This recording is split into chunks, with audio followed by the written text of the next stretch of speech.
जिस गांव में हम कथा कर रहे हैं, इसी गांव में हमने 8 वर्ष तक भिक्षा मांगी और 8 वर्ष तक भिक्षा मांग कर हमने जीवन जिया। इसी गांव में लोग हमारे पास बहुत आते, कोई दिल्ली का आता, कोई बंबई का आता, कोई बाहर का आता, विदेश के आते, विदेश के लोग भी हमारे पास आते। वो कहते कहाँ आप यहाँ फंसे हो, दर्शन करने आया करो, चलो हमारे साथ, आपको हम आराम भी दिलाएंगे, आपकी व्यवस्था भी बनाएंगे, आपका हम बढ़िया मकान भी बना देंगे, आपका दरबार भी लगेगा, आप कहाँ फंसे हो, चलो हमारे पास। लेकिन हम उनको कह देते क्षमा करो, हम यहीं रहेंगे। अब उन्हें हम क्या बताएं कि जिस गांव ने हमें खिला करके पढ़ा करके बड़ा किया, उस जन्मभूमि को हम कैसे छोड़ दें। जिस गांव में हमने भिक्षा मांगी हो, ये वही गांव है जहाँ की गलियों में हमने भीख मांगी, भिक्षा मांगी। ब्राह्मण का धर्म भिक्षा मांगना है। हमारे पिताजी तो कुछ करते नहीं थे, हमने थैला लेते थे, छोटे थे 8 साल के, थैला लिया, माता जी ने थैला दे दिया, पूरे गांव में जाते थे, गांव के लोग अमावस्या पूर्णमासी को आटा देते थे, उसी आटा से घर में जाकर के रोटी बनती थी। कई बार बरसात में वो भी नहीं नसीब होती थी। हमें अपना याद है, हम पढ़ते थे यहीं गांव में, 8वीं तक हमने यहाँ पढ़ाई की। एक पजामा रहता था, एक पजामा, एक पजामा को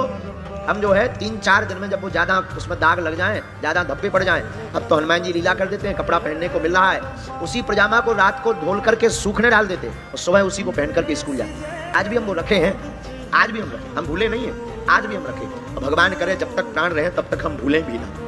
लेकिन हमने जितना दुख सहा है, हम नहीं चाहते दुनिया का कोई भाई अपनी बहन के विवाह में दुख सके।